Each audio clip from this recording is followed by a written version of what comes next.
2.0 is going to be our topic.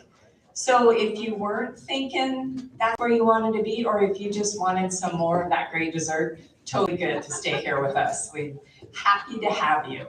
So this is going to be a really exciting discussion and kind of in-depth. So if you get sleepy, we're going to have to do some squats or something. So keep your heads up because I'm watching. I'm going to get around here and see if I can fall off this thing. All right. Yeah. No liability. We don't have insurance for that. All right. So thank you all for being here with us today. We have a great panel. And if you haven't already filled your head with so much information over the past 2 days, this is very exciting for Wyoming. Opportunity Zones 2.0, it comes around every 10 years. So we get to reevaluate an opportunity zone. And we're presently in the 1.0. And we'll explain, what those things are. And, maybe we've never really had to talk about this before, but the growth and the things that are happening in Wyoming, we need to know what's going on and what our options are, because other people know, other states know. And so we need to be really aware of what's going on. So with that, can I have you all introduce yourselves? Hi everyone, my name is Allison Slife. I'm a principal with CLA. I'm the external consultant here that's assisting the state with a lot of jobs around the state, including the Grants Management Office, but also the working group that we'll talk about in a little bit around opportunity zones. Hello everyone, I'm Jason Stephen, owner of Gateway Construction out of Cheyenne. We've been in business for 25 years doing developments throughout Wyoming and northern Colorado, building homes. And currently working on a project in Laramie that is in an opportunity zone. So here for the education also, but could also maybe give some perspective on what it's like to be a developer trying to go through this process. Good afternoon, everybody. Good to see you. My name is Mark Fellmeyer. I am the state director for HUD here in Wyoming, based out of Casper. Good afternoon, everyone. I'm super happy to be here in Gillette with all of you. I'm Connor.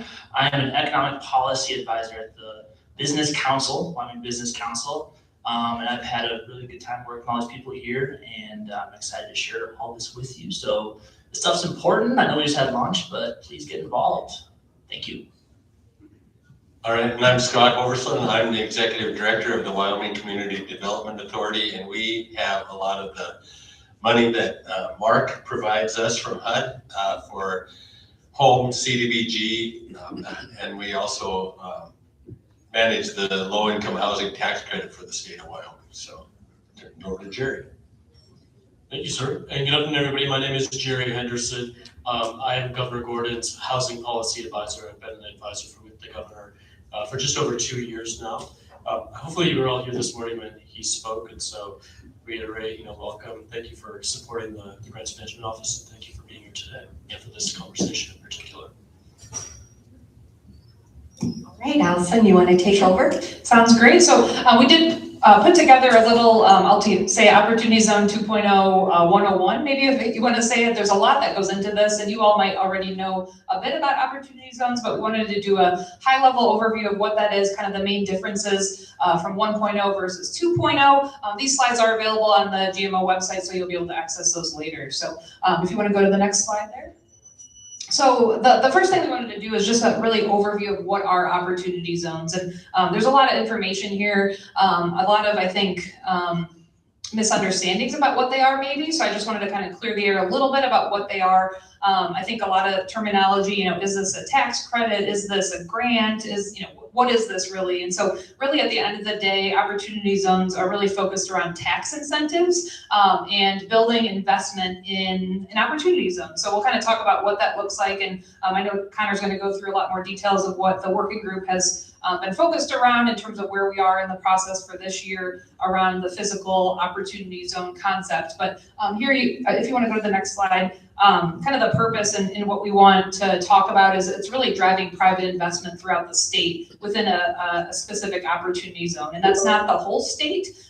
There is a limited, I'll say, areas for opportunity zone. It is based on the U.S.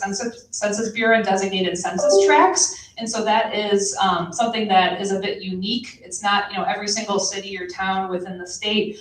There's a limited amount of areas that can be designated as opportunity zones based on federal data. So we'll go through that in a little bit more about what that looks like and where that is. But there are differences between what was maybe previously an opportunity zone 1.0 versus what is potential opportunity zone under 2.0. So I wanted to mention that.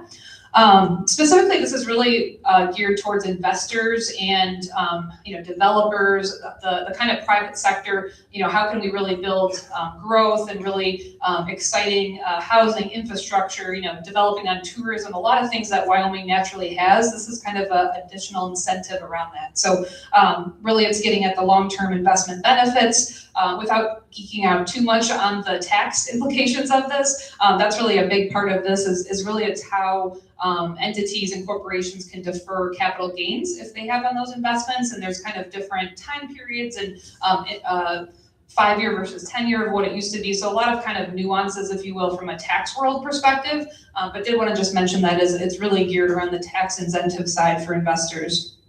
I mentioned it already, but the community impact goals, it really is trying to stimulate job creation, housing, business growth, and infrastructure, which is all really exciting, I think, as we're talking, these 4 days at the funding summit, all key areas that we want to keep growing here within the state. And then we do just have some past examples of opportunity zones under 1.0, just as an example there.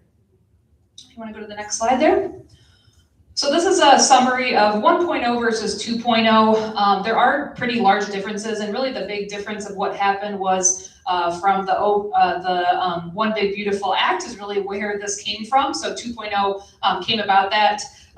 That's the concept of, especially relevant to here in Wyoming, the concept around qualified rural opportunity zones, or QROZs. So a lot of acronyms we'll throw around here, but specifically geared towards the rural locations, which is prime for where we are here, obviously within Wyoming. So there is kind of different incentives, more specifically geared towards shorter term investments versus before. Kathy mentioned a kind of every 10 years, this kind of cycles back. But this is a permanent benefit for investors to bring their businesses here to the state, specifically in the rural areas. So there is going to be more, I'll say, transparency around Opportunity Zone 2.0's, more reporting that has to be done as well, which I think is a positive to just have more data available to really know what's going on. We'll talk about this in a second, but Opportunity Zone 1.0 was really just based on self-reporting of information, because private companies don't have to release their tax returns, and there's not a lot of public information available around that. So it's really word of mouth and kind of what happened from an Opportunity Zone 1.0. 2.0 is going to have a bit more targeted focus and reporting that'll happen as it relates to that. I think that was, the main thing I wanted to cover on that, though, in terms of some of the differences between 1.0 and 2.0. On the tax side of things, it does have much more benefit, kind of reduced thresholds for reinvestment. If anybody that's been involved with that, previously it was 100% you had to reinvest those gains, it's now 50%. So there are some real tangible tax benefits under 2.0. We'll go to the next slide there. And so why does this really matter for Wyoming? A lot of tax speak and tax incentive talk, but at the end of the day, the state has already been mentioned, and certainly this morning in the keynote from the governor. Wyoming has a lot of unique positioning just around investment and opportunity here, and so there's no lack of opportunity as it relates to opportunity zones, pun intended there. The rural profile, the tax environment, and the pipeline of investable projects. We've been talking, I know, a lot in a lot of the sessions about that. So just some of the kind of nuance here from a statewide as well as local community impact is really exciting to really ultimately support the overall economic priorities for the state. From a developer and investor standpoint, there's a lot of benefits here that's even better than under 1.0 versus 2.0 around lower cost capital and having that reduced kind of substantial improvement threshold where you only have to invest some of the dollars, not all of it. So there's a lot of just really unique things that you can work with from an investor and developer standpoint in a positive way. And then the last thing here, just a little bit more on the investor benefits. Specifically, and when we talk about investors and kind of who are the focus groups, I guess, if you will, around talking about opportunity zones. It's investment firms, it's private equity sponsors, it's real estate developers, family offices or high net worth investors, joint ventures potentially between public and private entities. Those are kind of the niches, if you will, around the opportunity zone framework. But a huge part of it is the state's role and where they are in this process for this year. That's what we'll be talking about in a second. But this just kind of highlights some of the other investor benefits. This whole concept of a tax-free appreciation related to the investments after 10 years. So really it's built on a long-term focus for the state into the future, but some really unique things here specifically with the state of Wyoming that we'll cover here in a second. But that's the real quick 5-minute rundown of opportunity zones. That was a great rundown. Thank you so much, Allison. Connor, do you want to take the mic and kind of talk about what our group has been working on and you have developed essentially through your handiwork? Sure thing. Yeah. I will add a little bit to what you were saying there. Anyone feel free to correct me if you think I'm wrong, but Can you hear Connor? I will hold it closer to my mouth There we here. go. How's that? Perfect? Okay. I would say opportunity zones, when it comes to where opportunity zones should be in the state, I think we need to think about where is that perfect overlap of the most need and the most potential, because there's a lot of places that are harder to develop in for different reasons than other places in the state. And so our job is to find, there needs to be genuine need, there needs to be median family income that's lower than average, there needs to be a certain level of poverty rate in these opportunity zones in order to qualify. And we also want them to be places where development can actually happen, and it's good for Wyoming overall. Second thing I want to say is that I wasn't around for 1.0 when this was all happening, but I've talked to people. It seems like no one really knew what this was back then, and I think there was this idea back then that if your community got an opportunity zone, it was going to change everything for you. This is not the case at all. It's a pretty niche thing here where there's a chance here where a developer can come in, and if they don't want to pay some capital gains tax, they can develop in your community for 10 years. And it's good, but I think we just need to recognize that it's not a huge tool. It's a small tool that we can then layer with other opportunities, other tools across the state, such as hub zones or state grants. There's USDA or rural development. There's a lot happening, and that's what we're learning about here at the funding summit. And so think of this as you need to layer this with other programs if you happen to have one. So let me get back to my point here. We were trying to figure out where opportunity zone tracks should be in the state. Treasury came to us and said, according to the data we have here, there are 20 that qualify. And so I'll just go ahead and ask if you can do, let's start with 1.0, if you will. So these are where the 1.0 tracks were. And please, if you have questions about where they are, raise your hand and we can zoom in on the map, to where you are and look at exactly where that track was. But this is 1.0. And then if you want to just keep that on for a moment and go to 2.0, that is where Treasury had told us would be the best 2.0 tracks. So you can take off 1.0 for now. We can go back to it if anyone wants to see it. So, I mean, how do we feel? I wanted some feedback here. How do we feel about that being the most need and the most potential in the state with those tracks there?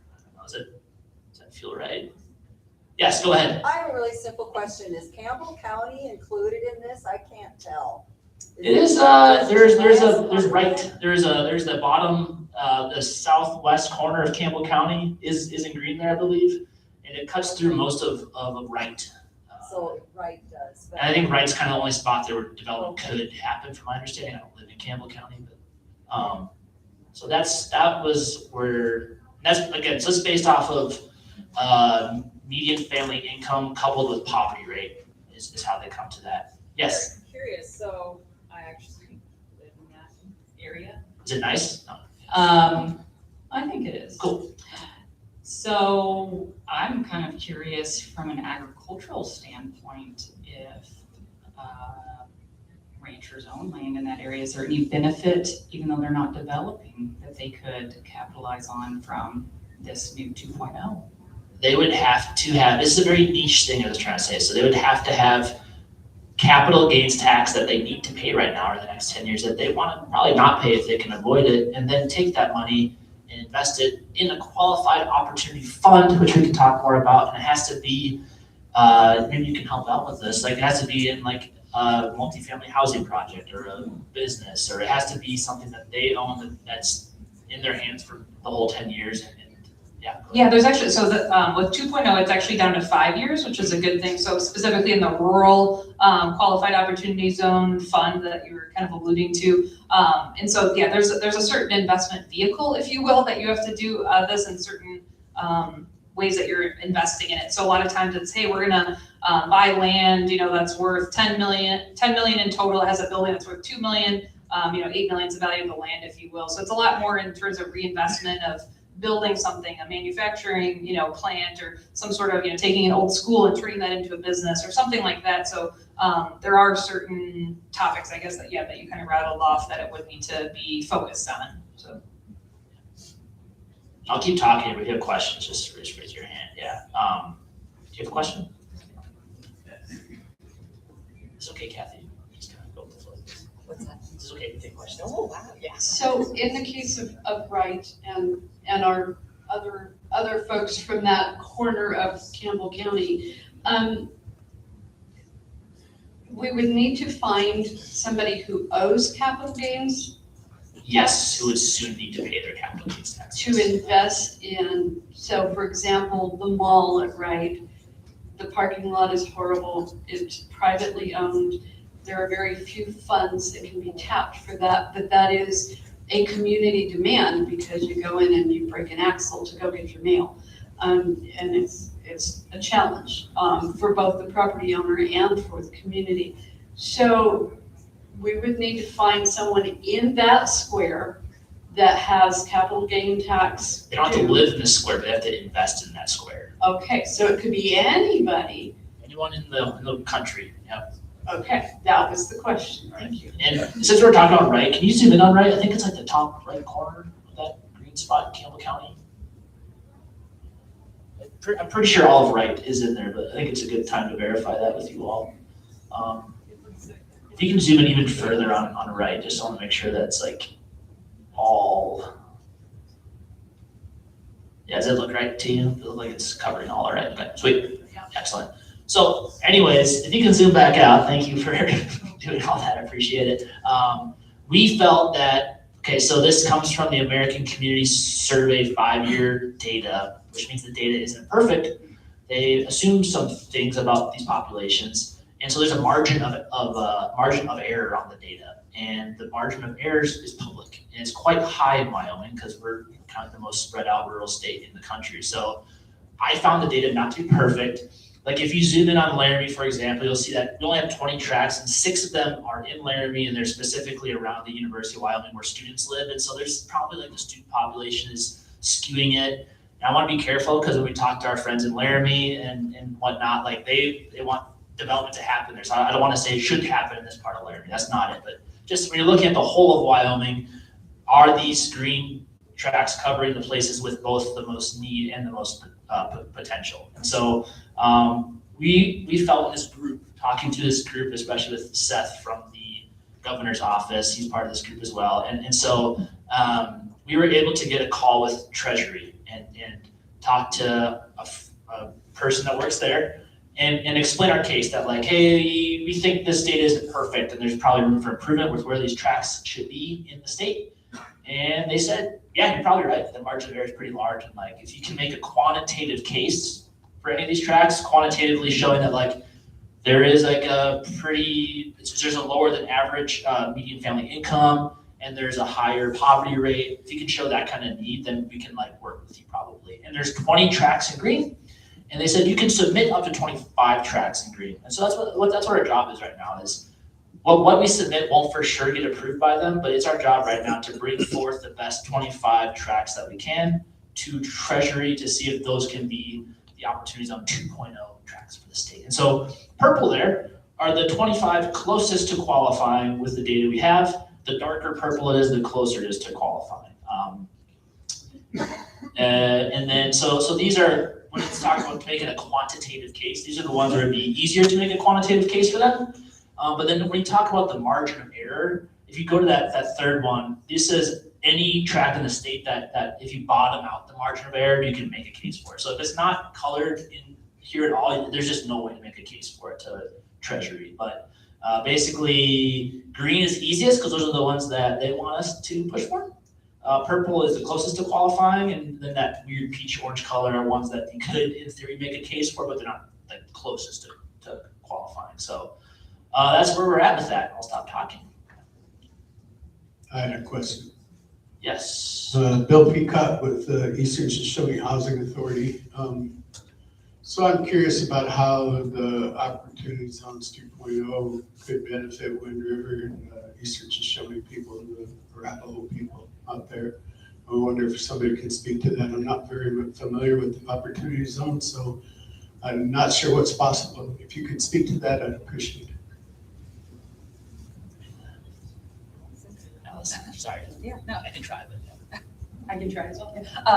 So this is, so I'll say one of the big improvements maybe to Opportunity Zone 2.0 is focus on the rural communities as well as tribal. So that is an actual focus written into law. So I think that's a really positive aspect.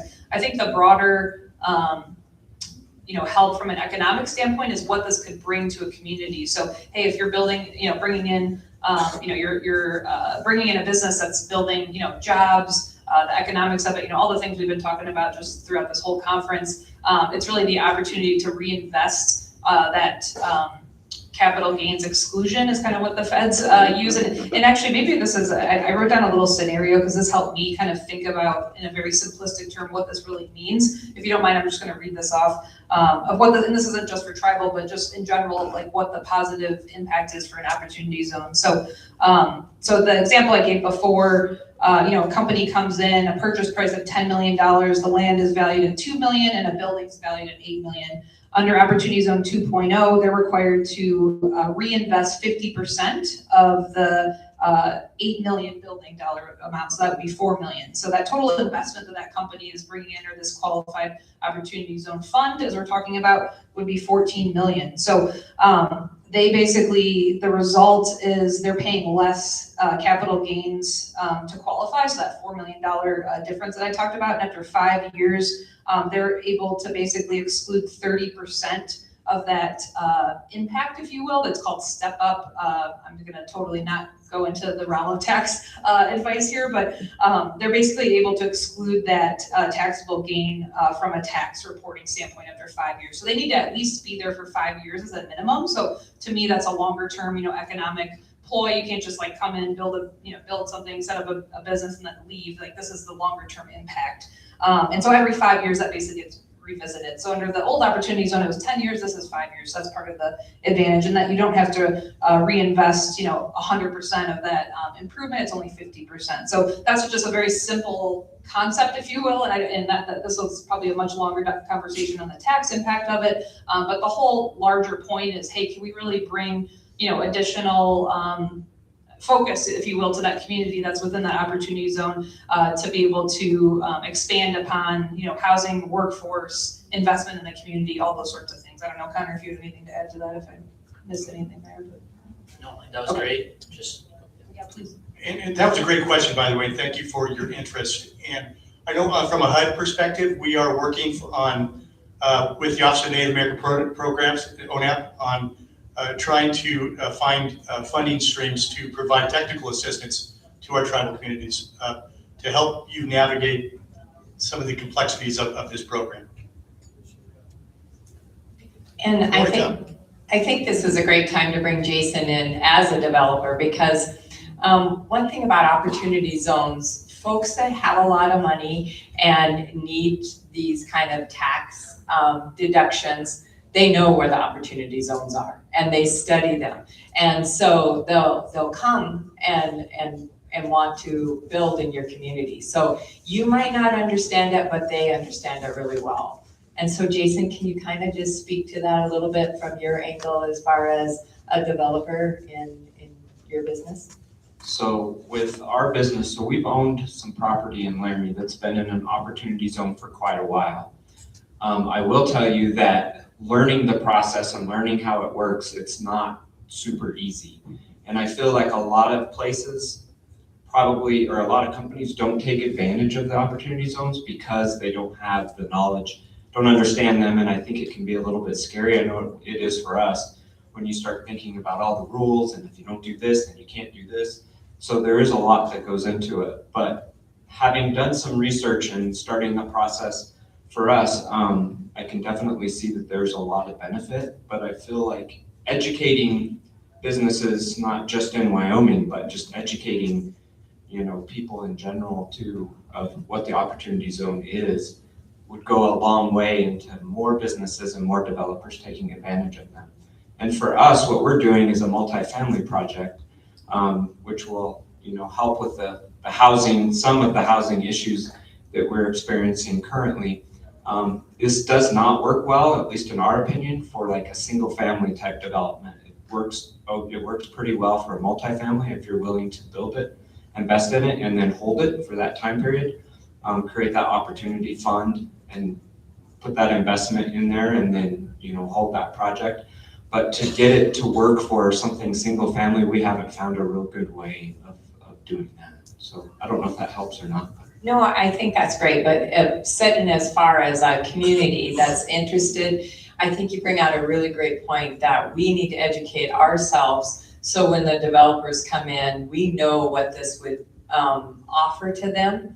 But my question is, what if you were a community and you needed a hotel, or you needed some type of business, daycare? Is there benefits for that for them? I know we built a hotel in Torrington in the opportunity zones, and so I'm sure that would be of interest to other communities. I think that in itself, it'd be really good if like a city, let's say Laramie or any town that has the opportunity zones there or around there, to have some educational material, to give to businesses that maybe already are in that town and want to expand, or that want to move there, to educate them that there are these opportunity zones, and if they invest in their community, there could be a lot of tax benefits for them. It's just sort of an economic development piece that I don't see pushed a lot. I have a question. So you might become qualified opportunity zone. What if I'm a property owner? I guess I'm seeing another. How does it work for people that own property in that actually may want to develop their own land? Can they actually capitalize on it, or is it no, you have to buy into it after it's already been qualified? Let's say that you're a property owner and you want to do a development like an apartment building or a hotel, and you want to go out and get investors to invest in that project so as to help develop your property. You can use that opportunity zone as a way of encouraging or making it more beneficial for other, to get that investment into your project.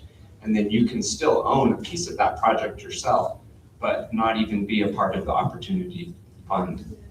Okay, I guess I'm asking because might have a property that is very close to a proposed opportunity zone in Cheyenne. I am looking to eventually develop it into multifamily housing. So I was trying to figure out if I owned the property before it was qualified, if I would be able to capitalize on it. And if I understand correctly, you're saying I can, as long as I develop it within whatever time frame or something like that. Is that correct? If I set up my own qualified fund or opportunity fund and then develop through that. And I'll just add, so any eligible taxpayer can set up a qualified opportunity fund. So that's one of the big things. That's like a self-certification with the IRS. There's IRS forms, all that fun stuff, but from a tax perspective. So, but I'll say on behalf of being the CPA up here is that you need to consult with your tax advisor. And this is a very, pretty complicated mechanism, as you kind of alluded to, is kind of educating yourself on that. I think, and certainly kind of going to talk about some upcoming webinars that we have from a state perspective as well, which I think will help with this conversation, that we can kind of, have different topics that'll be covered there, but it is something to be thoughtful of and really planning that out, yeah, as you're going forward with these ideas, I guess is my general CPA advice. I don't know if anybody wanted to add to that. Sorry. Monique, when you look at this map over here of the peach color, is your property close there in Cheyenne? Yeah, that's what I was gonna ask. I don't think it's exactly in the opportunity zone, but it's pretty close. I don't know exactly, but I would say probably within a mile. I want to zoom in on Cheyenne there, we can check it out. You can also talk to me afterwards or whatever, yeah, I'm at a table there for the business council. Okay, yeah, it's to the east, actually, of the purple. So I was curious if there was a way, if you're just right on the edge, or it is what it is. And if folks do have follow-up questions about their own projects, their communities, is there someone that they should reach out to? Connor. I think when it comes to communities and trying to see what you can one, try to push to have an opportunity zone where you live. If you do have one, you can talk to us to meet about what do I do with this thing. I'm pretty comfortable when it comes to working on local economies. I'm not a tax accountant though, so that is not something I can help out with. I can point you in the direction of people that can help, but that's not me. I can't help with communities and trying to figure out what would work best for your local economy there, given you have one or not. She finally got a mic, thank goodness. Oh boy. Hi, Bethany. Hi. So my question is related to all the area in the state that isn't an opportunity zone. What are, Kathy, you and I have talked about this. There's nothing in Weston County. That's a hotbed for the rare earth stuff that's happening. And how do we get involved in the sense that our median household income is high due to the mining jobs? Doesn't mean that everyone is there, so it kind of takes us out of the running. You and I have talked a little bit about the difficult development areas. Could someone expand a little bit on that? Yes, difficult development areas is a great opportunity that we see across other states. But Wyoming is a desert as far as that designation. And difficult development areas are high cost of land, high construction costs. There's different, but statutorily, the formula that they use presently is not our friend. I had a great discussion with some folks about that. But Scott is here and he with WCDA, and so he'll be able to talk a little bit about how they not get around, but offer some great opportunities for us in that area. Are you good with that, Scott? Yeah. Am I on? Okay. Yeah, and I think that's one of the things we realize that we can't take advantage of that fully, but a lot of that type of stuff we have in our affordable housing allocation plan, that if you believe that you're in a difficult to develop area, to state your case for that when you make an application. And first of all, probably sit down and talk with our housing and neighborhood development group and talk about what it's going to take and those types of things.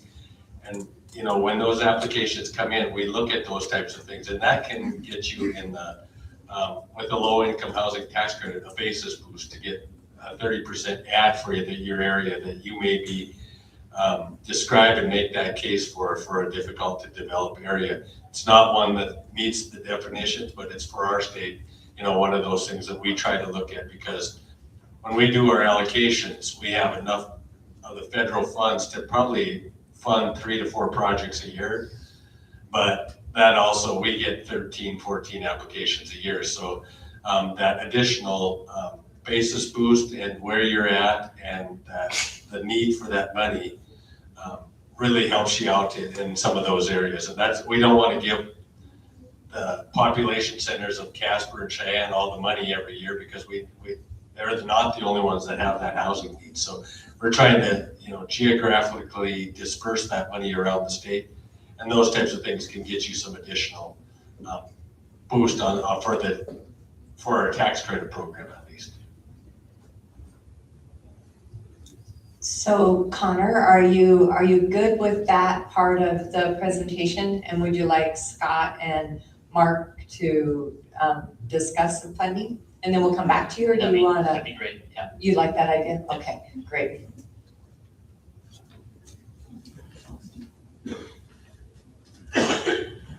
So, and that's a very interesting question that you had. It would really, what Scott was really referring to, would a tax credit allocation would require that developer to keep rents at a certain area median income level. So if you were going to go that route and potentially find a developer that would want to go for a tax credit project, then there would be lots of gap fillers that would be available from a federal perspective that Scott also has available to him through HUD, through home funds, CDBG, things along those lines. On that note, I met with Scott, and some of the problem is there's not enough funding to do infill projects, because most of our small communities don't need a large infrastructure project. They could probably address their housing needs by addressing the dilapidation within their community and doing infill projects, so they don't have the large costs to put in the infrastructure. And I think that's the struggle, is there's not one size fits all for Wyoming, but trying to figure it out, because in every community, Gillette's no different. Their probably median household income is high, but that's offset by the people who have those high mining jobs, and then countered by those probably older citizens that have a fixed income. And so a lot of the rural communities have more of those fixed incomes. So it seems like there's not, every pot of money is, we could do that, but we can't do the other part. And so trying to figure that out is really difficult in Wyoming, because not a lot of communities need 300 homes right now. The big communities do, but the small communities would take 10 homes right now. You're right, and you said one thing, infrastructure. That's a big problem in Wyoming. And even in opportunity zones, if more of our rural communities that are in opportunity zones, if they're going to attract this investment, they're going to need to be investment ready. And part of being investment ready is having that infrastructure in place. You're going to, a lot of those public money is going to is what's going to fund a lot of the infrastructure projects, where the private funds then are going to be funding the building of the units themselves. And HUD does have a lot of different funding streams that we do put into Wyoming, tens of millions of dollars. A lot of those funding streams go directly to public housing authorities or our larger entitlement communities like Cheyenne, for instance. But all of our other statewide allocation of revenue, of funding into the state of Wyoming goes through the Wyoming Community Development Authority, Scott's organization. And they manage those funds for us, and they appropriate them to municipalities and communities around the state. That being the home program, the National Housing Trust Fund program, did I say that right, Scott? The CDBG program, and the CDBG program can help with some of those infrastructure costs. But again, that's going to be a decision that the WCDA would make.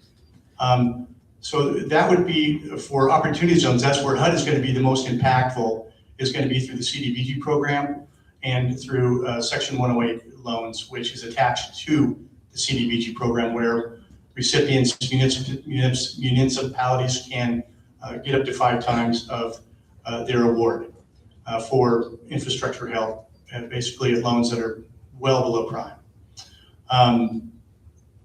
But again, communities would have to be, if we're going to attract that type of investment, we're going to have to be, the communities are going to have to be ready to accept that investment with the infrastructure in place, and the goal is obviously to get that long-term investment from the developers. And then Scott, do you want to take over from there? Yeah, thanks, Mark, and I know you put the pressure on me kind of by saying I'm the one that's responsible for it, or WCDA. I think, you know, what we have there is we've got the fund and funding sources, and most of them come from the federal government, mainly from HUD, but the Department of Treasury is the one that administers the low-income housing tax credit program. All good programs, but I think where, like I was saying, we can allocate to fund 3 to 4 multifamily rental properties a year. We have a need or applications in for 13 to 14. One of the things, we completed a statewide housing strategic action plan at the beginning of last year of 2025. And we had 27 recommendations in there from the group that did our strategic action plan. And that was talking to housing constituents across the state, people that lived in public housing for the needs, and looking at all of those types of things. One of the main recommendations in there was that Wyoming as a state has no state funding for housing.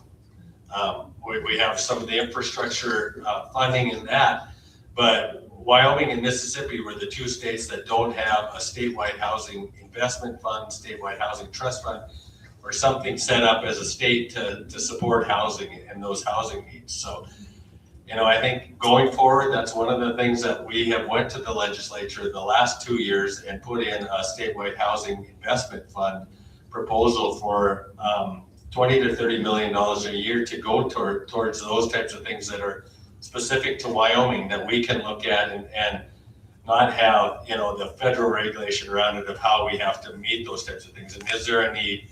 Is there, you know, other areas, like we might say 80 to 100%, 120% even of area medium income, that we can do housing in those types of areas or provide some type of funding for those types of things. So I think that's going forward, those types of things that we really want to look at is we don't only need housing for low to moderate income. We need it for a workforce up to 120, 140% of area median income.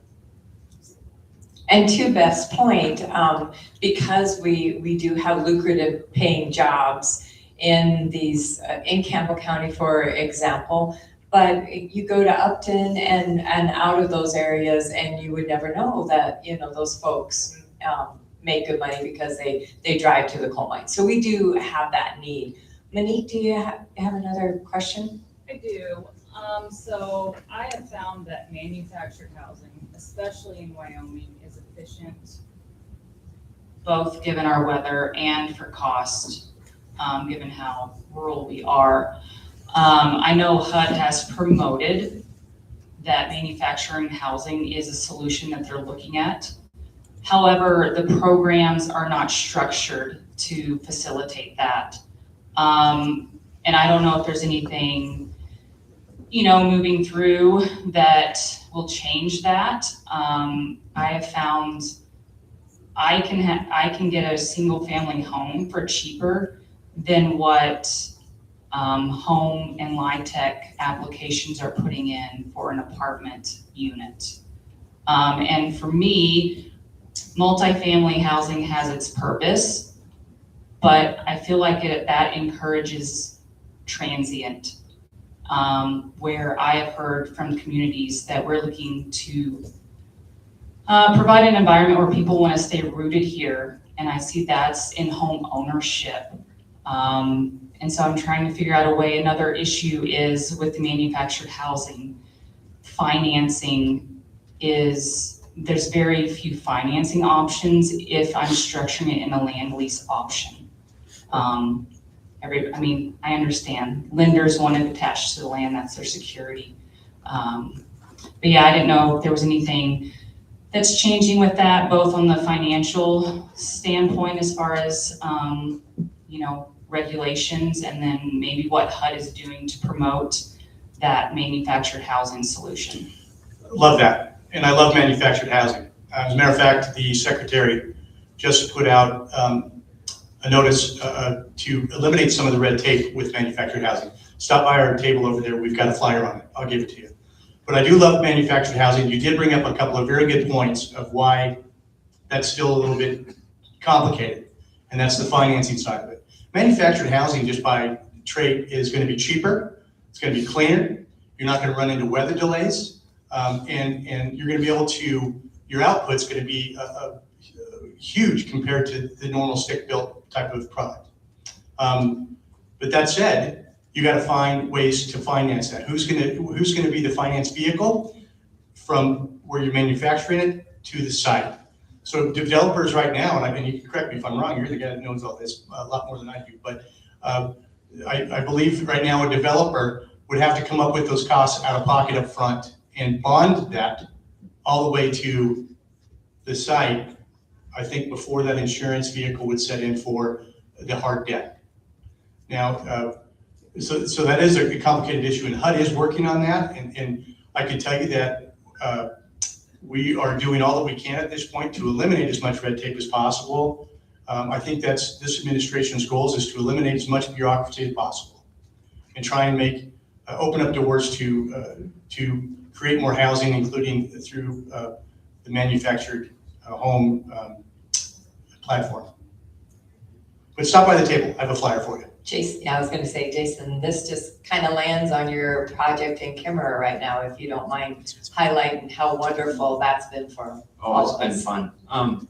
So we're doing a project in Kimmerer right now, and actually we just broke ground a couple of weeks ago. So it's been several years in the making. It is not a manufactured housing project, but it is a modular project. And so there is quite a bit of difference, and we've found ways to get funding and banks to help us with that without having for us to have to come up with too much up front. And it's been very helpful, but it took a bank that I've had a relationship with for 25 years and have never, had any issues, that they were willing to kind of step outside of the normal construction loan, development loan process and be able to fund, modular houses. Now, I've never done a manufactured home project, but as far as modular goes, it's not necessarily less expensive. In fact, we've determined it's actually more expensive to do it with a modular project, but it's so much faster. And when you have workforce issues, it's really the only way you're going to be able to get that project up and get any significant number of homes built in a reasonable amount of time. So Jason, when you say manufactured and modular, is that a difference when you're looking at finance? Do the banks look at those two items differently when you want to finance them? So I'm not super familiar with the takeout financing or like the mortgages. I do believe they do look at those differently. They build them, they're built differently and under a different set of codes, right? So your modular homes are built specifically to the same codes, and even in some cases stricter codes than they're built on site. And when the modulars are brought on site and put together and set on a permanent foundation, they essentially are a permanent now structure as though they were built on site. They just come in, pre-made blocks, if you will. So when we're talking about regulation, what struggles did you have with this project in Kimmerer as far as getting permits through the city, and how hard was that as a developer? We hear that across the state, that that permitting is just a nightmare. So Kimmerer hasn't had any significant development in a very, very long time. So I think one challenge that we had were the people that are permanent residents there are always very skeptical. So they have a tendency to want to resist the growth and the development. Then places like Kimmerer don't have, full-time people working in a building department and a development office like we have in Cheyenne. So, they're relying on consultants and people that are basically volunteering their time to help out. So the process just becomes a lot longer. And then to try to get help with, say, infrastructure. So Kimmerer's infrastructure is very dated. So to try to get help for Kimmerer to upgrade their infrastructure, upgrade their sewer, their water, or even to help have infrastructure put into place for a development that is, largely there because of the new nuclear power plant.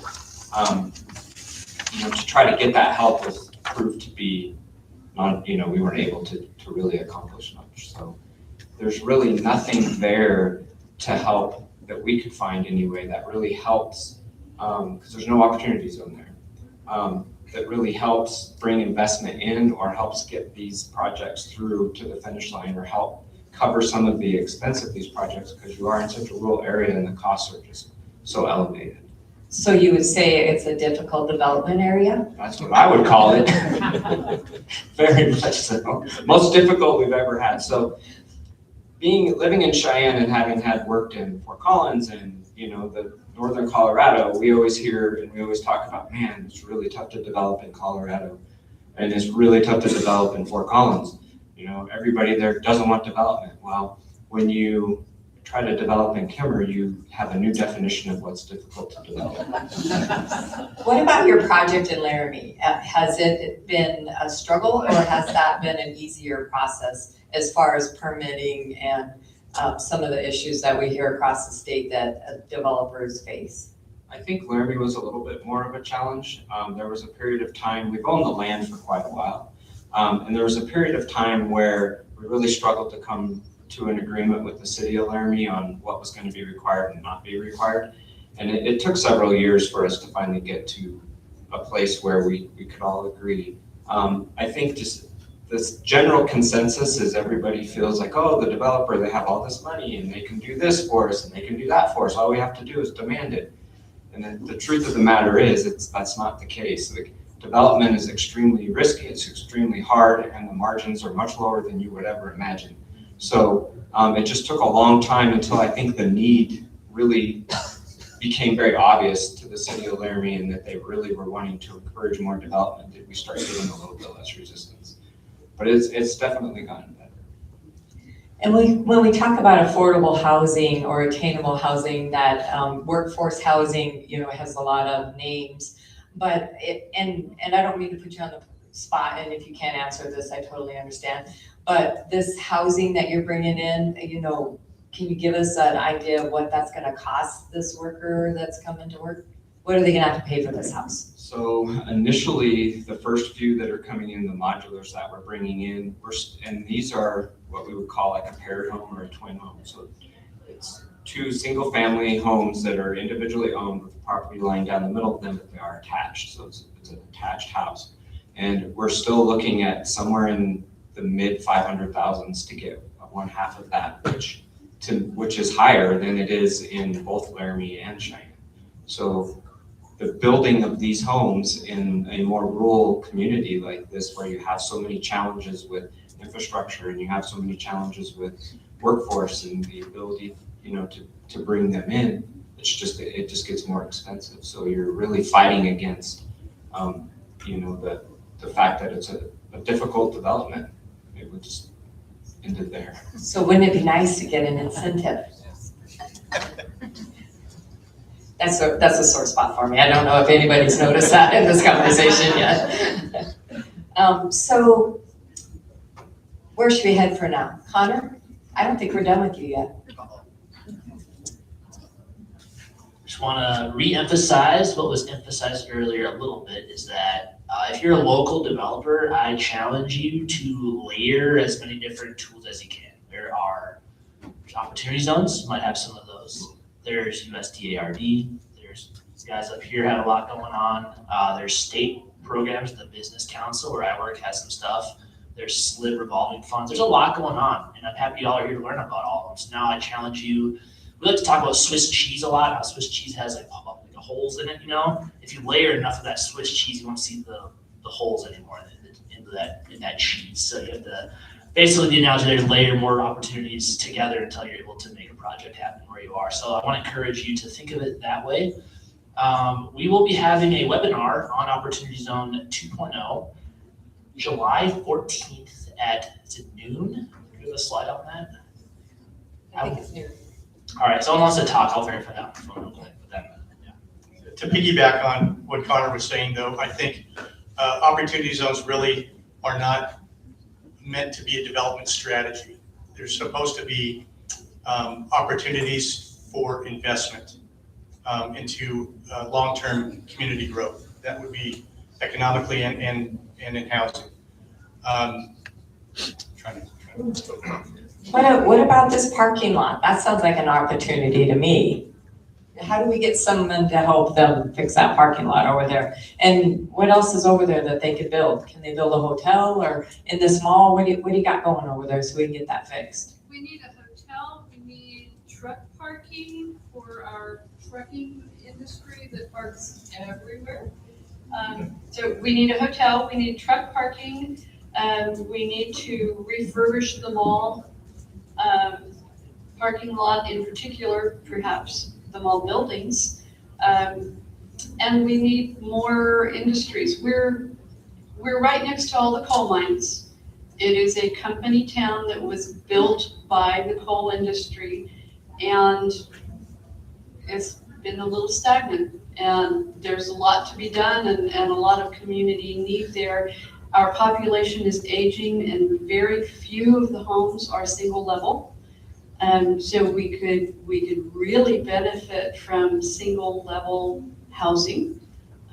We just got a stage 2 grant for a housing 10 acres adjacent to town. So water is there. Now they'll do curbs and streets, and then we could have a developer come in. But that's not going to be very many homes, and we've got to be looking towards the future, or else we won't be there. So please sit in on that webinar because it looks like you're gonna have opportunity zones and maybe you'll be able to connect with some investors. I love that. Thank you. Yeah, absolutely. So Jerry is gonna give us some incentive, but I want all of you, before we leave the panel, I want you to go ahead and give us, if everyone's in this room, and what would they walk away? What would, Jerry, before you finish off with us, Scott, what's the one thing you want, if they can only remember one thing that you have to tell them today, what would that be? Well, I think, as Connor talked, the challenge, my challenge would be to talk to your representatives in your area. I mean, that's the one thing the big thing that I'm looking at and look at so much that we could do with is having a statewide housing investment fund that we could actually invest in our communities and get those things done. So my challenge to you is to talk to your local representatives, that go back to the state legislature, because that's one of the things that we're going to be talking about this upcoming year is that funding that we truly need. There's a lot of things, there's no silver bullet, but I think, a statewide housing investment fund could be one of those things that would really add to what we could do across the state in so many of those areas. I mean, as rural as we are, when most of our funding comes from HUD and the Treasury for those programs, and that's 10 to 12 million that we get per year from that. Really, if we had a housing investment fund that we had 20 million, a year from the state, that would provide a lot of that. And it doesn't have to be in new revenue if it's interest earnings, that we get those interest earnings that are relatively close to that. I think there's a lot that we could do. So talk to your representatives and senators in your state for the state legislature and kind of challenge them to that. Remember, August 18th is our primary, so. Good message. Yeah, I just want you to remember that opportunity zones are not the end all be all, as you mentioned there. But this is, like I said, it's a niche thing, but we have a solid team here that's working on making sure that the state of Wyoming can do the most with it possible.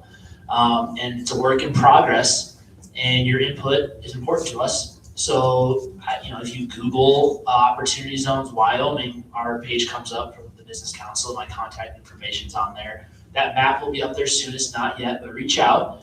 Keep your eyes peeled. It's July 14th. It's a webinar. I believe it's around lunchtime. So if you follow the Business Council, Governor's Office, any of these offices here, there'll be some advertisement for that very soon.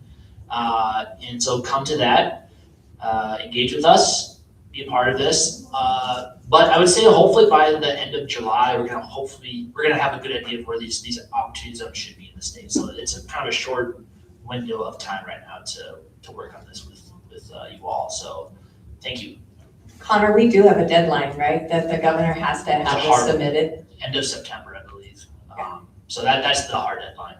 I think we're making good progress, but maybe we'll get a lot of feedback soon. It won't take that long, but that is the hard deadline.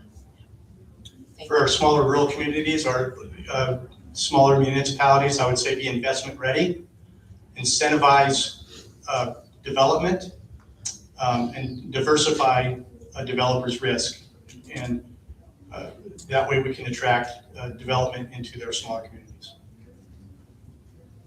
And I would just say that the communities really need to educate themselves so that they're able to, you know, help developers and help people that are wanting to invest in that community so that they can help them through the process and help them understand the process, or at least know where, you know, to point them into the right place. Because I do think, I worked with a developer in Cheyenne not that long ago, and he was building in an opportunity zone area, and I'm like, hey, you've got this opportunity zone here. Just think about how, you know, this might be able to help you. And at that point, I didn't have a lot of information about it, but I knew it existed. And, you know, he just said, it's like too much work. We'll just do market rate stuff, and so it was, you know, I think that if there was maybe some more education out there, maybe more developers would be interested in actually trying to, you know, do the opportunities. One of the things that we've heard on our other panels that they emphasize, you know, quite loudly was planning. They went, you know, just if the communities did nothing at all, if they could plan, and we were in the infrastructure, but also as long as you're planning for your infrastructure, planning for your economic in the areas that you wanted to grow, it would be essential time for that too. And this is new. I mean, like Connor said, you know, the 1.0, you know, we just all weren't very familiar with it. And so, and maybe we didn't have to be because the growth hadn't hit us yet, but it's here now, like a freight train. And so we're all trying to catch up with it. I was just going to add, you know, I think a huge theme of this whole funding summit is around relationships and partnerships. And I think this is the prime example of, you know, public and private partnering on something. Like this is the pinnacle, I would say, with opportunity zones is, you know, investors, developers, private companies pairing up with communities to really brainstorm on new ideas to how to better serve and within the confines of what we talked about, but the blending and braiding of funding opportunities and other opportunities here within the state is really exciting. And so being advocates for each other and working together, building those relationships, if you don't already, from a community standpoint, reaching out to the private companies and vice versa, I think this is just, it's only going to be, you know, go up from there. I think that's really exciting. So keeping that in mind is, you know, partnering and learning from each other, going to the webinar. We're going to have several webinars, but that's going to be a big one too, just getting everybody together to get educated on this because it is complicated. But I think if we can tackle it and really break it down to what's relevant to the state, I think sky's the limit, and it's really exciting to be a part of. Thank you. And I don't want anyone to leave. If you have some questions for the panel, I know that was a lot of information, but and tomorrow we'll actually have another panel where Scott will be there. Oh yeah, I'm not gonna let you go. Don't think you're not out of this. And so if you think about it overnight, Scott will be available at another housing panel, and we can bring this up. So if that's it for questions, I'm gonna have Jerry take us home. Thank you, Kathy. And wow, I'm really grateful and humbled to get the last word amongst these experts up here. I really encourage you all to reach out to the governor's office or to anybody up here if you have questions. But I'm grateful because I have a few thoughts and I want to touch on a few things to hopefully tie it all together. First off, with opportunity zones, right? Like that's where we are at this moment. The governor, hearing feedback from the Meade administration, who actually was here during Opportunity Zones 1.0, the governor's really committed to two things. First is that designation. So I don't know if that was made clear, but ultimately the governor is the one who designates those 2025 zones. So that period opens in July and then closes in September. So during that, I think the governor's committed to designating zones that are really thoughtful and make sense for Wyoming, like Connor mentioned, and would welcome feedback throughout that process. Please attend that webinar. I think we're going to try to visit some communities as well that are right in those areas or right on the cusp. The second piece to opportunity zones is the education. I think a lot of feedback we had from the Meade administration is that folks didn't know. And so what we can do to educate communities and really empower counties and municipalities to understand opportunity zones and then be their own champions in terms of recruiting investment into their community. We're prepared and we want to be ready to support you. So please stay engaged there. But then also, that's just one piece of the puzzle. There's a lot of stacking in Wyoming. I think we like to say that there's a lot of tools in our toolbox, but we'd always like more, right? And so, when the WCDA commissioned housing needs assessment a few years ago now, that need for housing in our state was made really clear, and we have the data to back it up. The governor also hears about this every time he visits communities, not just from young families, young workers who want us to put down roots and want to really stay there, but also from industry, from business and employers, that the number one thing they tell them is that they don't have a workforce because their workforce can't find housing in that community, even though they want to be. So housing's become a priority. Because of that, we visited the states, we've encouraged deregulation at the local level. We're hopefully seeing a lot of change at the federal level with hopefully a large housing package coming through imminently. But I think what I want to leave you with, and Scott mentioned it, is that I think that the state needs to step up. Local municipalities, a lot of you in this room, are seeing the need. You're deregulating. You're reaching out to the state. You're reaching out to developers to try and advocate for your community. Obviously, this has become a federal conversation. They're doing the change. The state needs to step up, and the governor has said that. This is a crucial year to have this conversation. And to the state's credit, I think there's been some good change. I think we've seen the conversation around deregulation in particular make some headway with the legislature. I want to call out the unmet housing needs funding that happened this year, and so I think this is a good testament to the need for a statewide fund. I know Beth, you and probably others in this room are intimately familiar with the unmet housing needs. For those who aren't, it was $5 million from the general fund that SLIP could award. They had $53 million in requests to choose from. So I think if that doesn't highlight the need, then I don't know what does. So again, going to the legislature, asking candidates this year about housing and what the state can do to step up to meet the moment is what I would leave you with, and what the governor will continue to do for the next 6 months while he's still in office. So again, my name is Jerry Henderson. Seth Olvestad, my colleague in the governor's office, is really leading the charge for the governor on opportunity zones, me on housing, and so want to be a resource to you all. And really thank you again for being here, for listening, and hopefully continuing to be engaged. Great, thank you all. It's just been an honor to be up here with you, your knowledge and what you presented, and so we appreciate this time to educate us, and let's just give them a round of applause.